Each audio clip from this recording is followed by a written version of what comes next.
We're now joined by the president of the state Senate in New Jersey, Senator Nicholas Scutari. Good to see you, Mr. President. Good to be here. Thank you very much.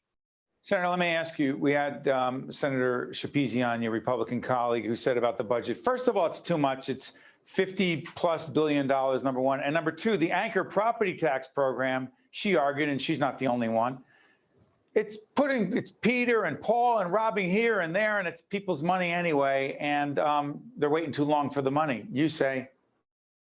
Well, I don't know what they want. The Republicans suggested we give money back to the people that have given it to us, and that's exactly what we're doing. This is one of the biggest give back programs in state history. We're giving close to $2 billion, over $2 billion when you look at all the tax cuts that we're providing to the people of New Jersey over the next year, the fiscal year that's just begun 2 weeks ago. So this is the best budget I've ever been a part of. For a lot of different reasons, it's the best budget. One of the reasons is we're in a better place than ever before. New Jersey is more financially sound than it's ever been. One of the things that were the landmark decisions that we decided to do was to give back a large portion of money, over $2 billion, back to taxpayers in the form of tax cuts and credits. So as well as investing in all sorts of tremendous programs that we've been looking to do for many years.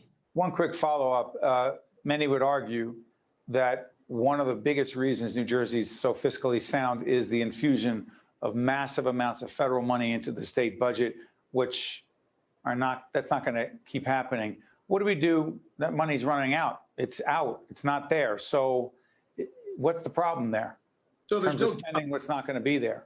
There's no doubt that that's definitely helpful to the financial position of New Jersey, but it's not just all about that, because a lot of that money's still within the state coffers to be spent over the next year through the Joint Oversight Budget Committee's process. So what we've done is we've taken the largesse that we've made and gotten as a result of New Jersey being a great place to raise a family and do business. People want to live here. Our population levels have gone up despite what everybody was saying, that people were fleeing New Jersey. They weren't. New Jersey is a great place to live, work, raise a family. Our economy is really doing well. So not only do we have the infusion of federal money, but we had an infusion of state money that we've never seen before because the economy is so superheated right now. So what we've done, we've taken the opportunity to give that money back to the taxpayers and invest in really important programs, our pension program, capital improvements to our schools, many capital programs and infrastructure changes that municipalities and counties have needed for a long time, which are one-shot deals, which are an opportunity to build some stuff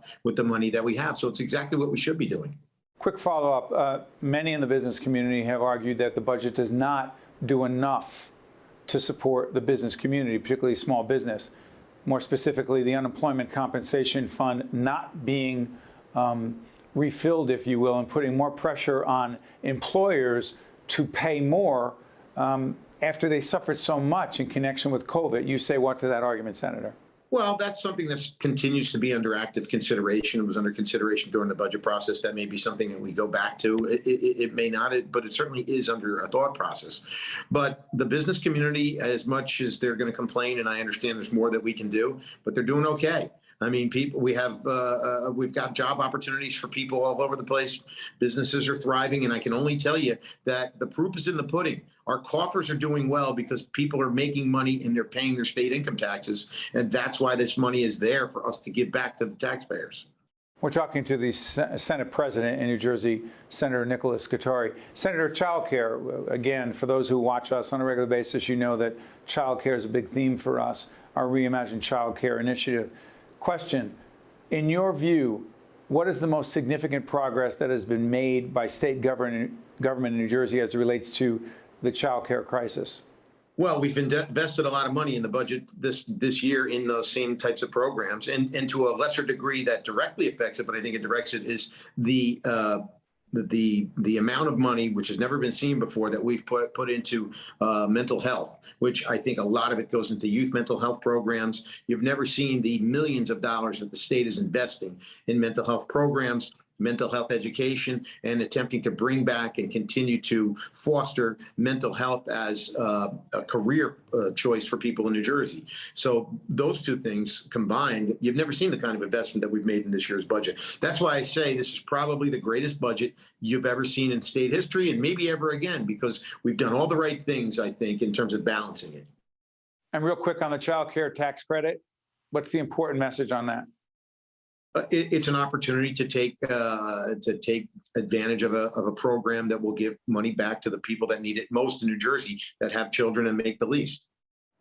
Senator, when the United States Supreme Court made the historic and very significant decision on Roe versus Wade, the governor and the legislature had made a decision before that to codify in law that abortions would be safe and legal in New Jersey. And also, there's been an effort to have women from other states come to New Jersey for a safe, legal abortion. However, the governor has attempted to expand New Jersey law in addition to the Freedom of Reproductive Choice Act, which is in fact codifying of the law, as I said. He wants to expand the right to abortion and expand the Freedom of Reproductive Choice Act. You and some of your colleagues, particularly on the Democratic side in the Senate and in the lower house, not fans of it because? Well, I wouldn't say I'm not a fan of it. I'm as pro-choice as they come. Me personally, the 22nd Legislative District Representative Nick Scutari, anything that we can do to provide safe, legal abortions for women that need it, I'm in favor of. But to that degree, we've already dealt with this issue. I think we've dealt with it in a responsible fashion, and I think the legislature is ready to move on from this. There's certainly going to be some things that we can do to ensure. We've done a couple of bills to ensure that that it remains legal for all of those that provide the service and all those that come here. And so there'll be issues like that.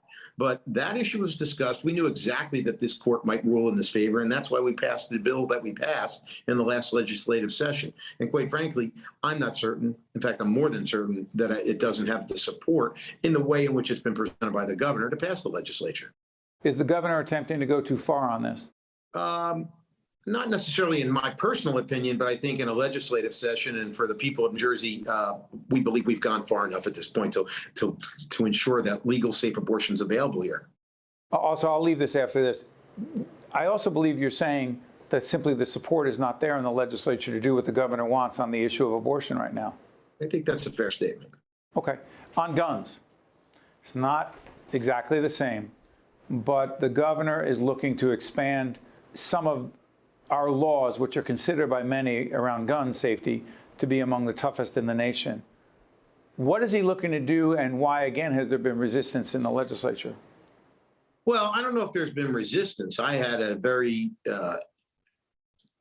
intense role with the negotiation over a bunch of bills that we just passed in the last couple of days in the legislature. I wanted to make sure that the bills that we were passing, this is me and the members of the Senate, that they were going to perhaps make a difference and perhaps provide additional safety measures for the people of New Jersey without infringing upon what I consider to be obviously a constitutional right to bear arms. Now, of course, that right to bear arms was written hundreds of years ago when they only had muskets. So we have to take that into consideration. But in New Jersey, you know, we've got good laws, and I think it reflects the people that we want. We want to make sure that sportsmen and people that are gun advocates, we don't run afoul of thinking that we're going to try to infringe upon that right. But we also want to take measures to continue to make New Jersey the safest place it can be for guns. But that's not to say that we're not going to have to do more, quite frankly. It's not, because of this recent rule.